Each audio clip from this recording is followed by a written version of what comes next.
Hey there, this is Chase Amante from Girls Chase. If you're not familiar with us, we are the number one most popular, highest trafficked men's dating advice website on the internet and have been so for almost 10 years. There's a reason that we're so popular that our advice works. We care about our students and we get very practical, hard hitting, but simple and intuitive tips to guys. So we've had tremendous business success over the years with revenue going up and up and up, traffic going up and up and up, but we've also had slumps.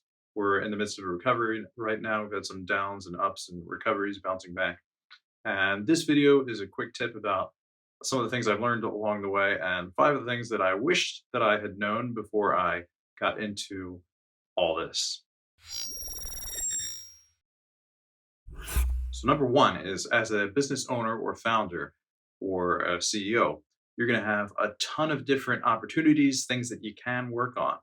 But what you have to realize and sift through very quickly is which of those opportunities are going to take a lot of time and provide very little gain versus which ones are going to have the most impact in the business. And there are all kinds of different things that you can focus on. There are things that you can focus on that will bring in a lot of short-term revenues and notoriety, and then it's going to fizzle out. You can focus on things that you can build up and they're going to become a long-term base for the company.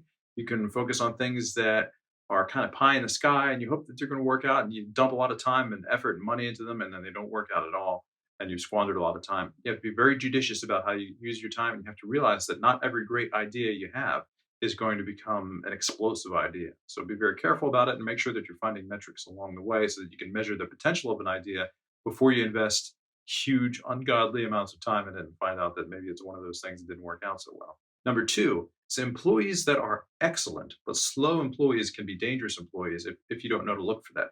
So we've had over the years a number of people that are working for us who are very, very excellent people. We're always focused on having outstanding quality and caliber of people.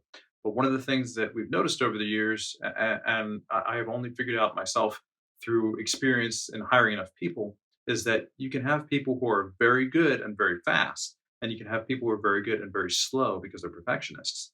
And if you don't have experience hiring in a certain thing, you can have a situation where you have perfectionists who are working for you who are very, very good people who are awesome and incredible at their jobs, but they're telling you, hey, it can't go any faster than this. It can't be rushed. It has to be done at this speed.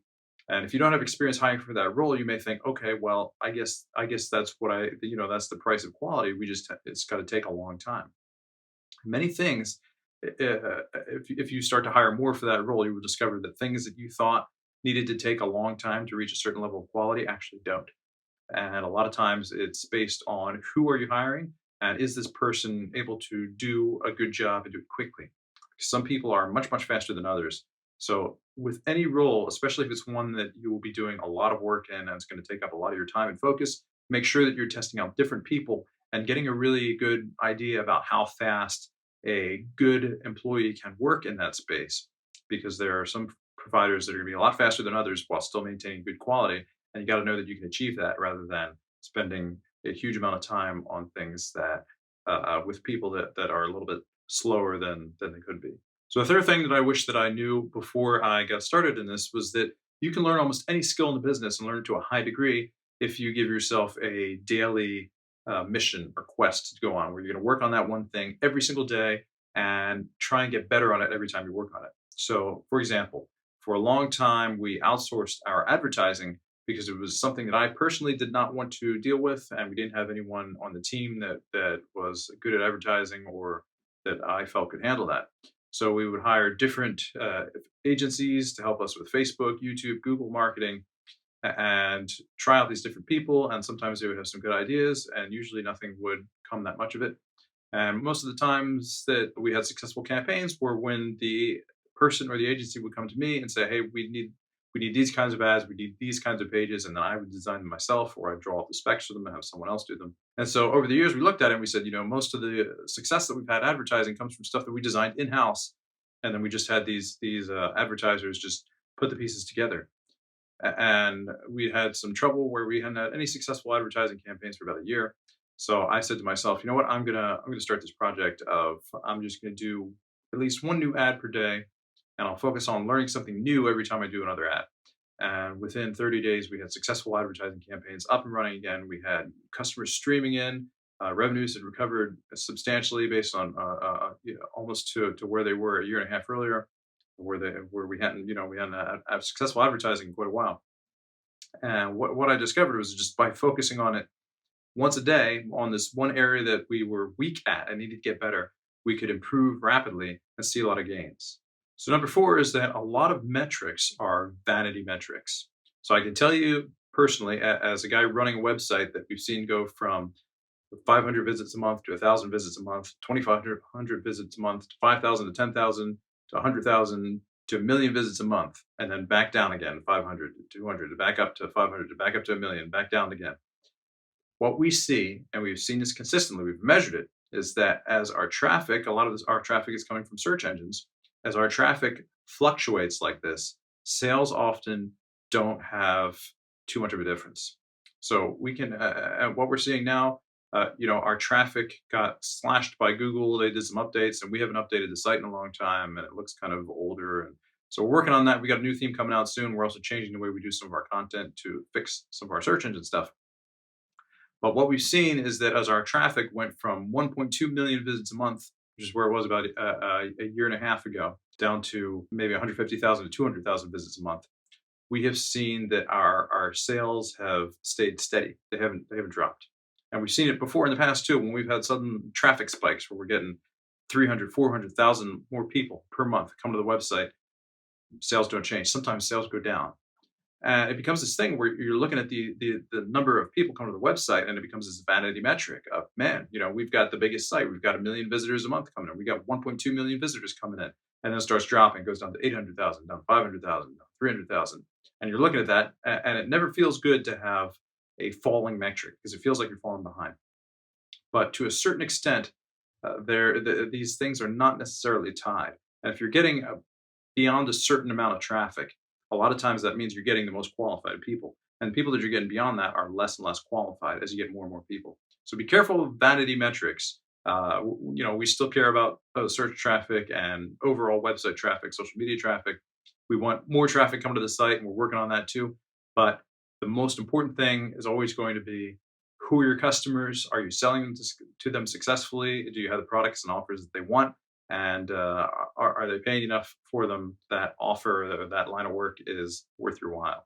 And the fifth thing that I wish that I knew before I got into business was that when you focus on stuff that matters, then it always benefits the business. So I think I mentioned earlier, we've had a couple of slumps over the years where sales went down, traffic went down, sales went down a lot of times at the same time. Sometimes traffic stayed up and sales went down.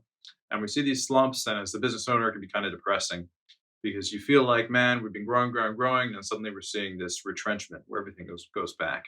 And it starts to feel like all your efforts haven't played off. You thought you were going to build this thing that would just be this asset. You're going to build it.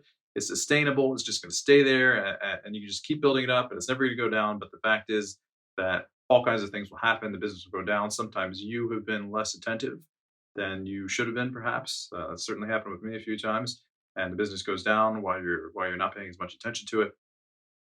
And what we've discovered over the years is that when we focus on the stuff that matters, it always improves the business. So again, we talked about traffic and conversions, and there are other parts of the business too, hiring, getting the right people in place.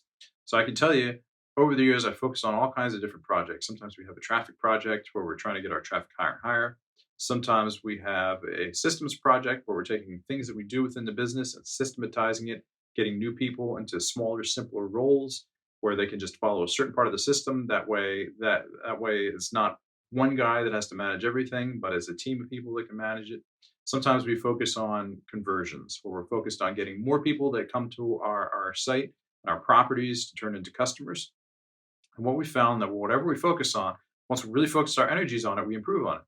But a lot of times it doesn't really matter that much. So when we've done traffic projects, we've increased traffic sometimes by hundreds of thousands of views within just a couple of months. But at the same time, we see sales stay the same, they stay stagnant, or they may even go down. On the other hand, we focus on systems. Sometimes we get some brilliant systems working. Everything gets a lot easier to run in the business. We're getting all these new systems in place. We get new people doing them. But then at the same time, our traffic goes down while we're focused on that. Our sales go down or they stay the same. And also with conversions. When we focused on conversions, How do we sell more? How do we get more eyeballs on our sales pages? More people signed up for this or that for the newsletter. We will see that over time our sales go up and up and up. And the conversions increase, the sales increase, you get more happy customers, which is great. And at the same time we're doing that, a lot of times our traffic will decline because we're not as focused on traffic. And our systems can get kind of gummed up. So you got to focus on what is important. So for us, the most important thing consistently has been conversions. So we kind of moved from where we do these one project at a time. We're just going to focus on traffic for a while. We're just going to focus on conversions for a while. We're just going to focus on systems for a while. Where we shifted over to now, the focus is always on conversions first. And then in the background, we're doing some system stuff, some traffic stuff. So that stuff is probably happening slower than it would ordinarily, but we're focused on the most important thing that matters now, which is increasing conversions. And you got to figure out in your business what is the most important thing to focus on, and focus on that and not get distracted, focused on stuff that is less important. So those are the 5 things that I wish that I knew before I started business. Had I known them, it would have made things a lot easier, because instead of taking years or sometimes a decade to figure some of this stuff out, it'd be stuff that I would know going in and could start doing right away, and probably shoot our business upward a lot faster than kind of the slow climb that it was. We didn't really have a breakout year until 2018, where we had a new product, and we started doing a lot more successful advertising, and we had a really breakout standout year, and a lot of the stuff that we've been working on for years finally started to come to fruition. But it takes time. One of the things I've heard consistently is you got to spend about 10 years in a business before you really get your footing, before things really start to take off. And I think the biggest part of that is figuring out a lot of these lessons that people won't tend to tell you when you're starting out, and that take time to figure out, time and experience. And even when you hear good things, if you haven't had the experience yet, it can just sort of go in one ear and out the other. So try and listen to the people that have been there. Not just me. There are a lot of people talking about their 5 lessons. I watched some of these videos that can be quite good. So if you're a new business owner starting out, or you're a business owner who's been running one for a while and you just would like some more advantages, check these out. Try and internalize some of the lessons. Try to imagine yourself going through it and experiencing it, where you're getting it in your head a little bit better, and see if you can't do things a little bit more rapidly than some of us who've had the long slog to get there have. So for now, this is Chase Amante. It's been a delight talking to you. I hope to see you again on our channel or on our site or somewhere out in the world.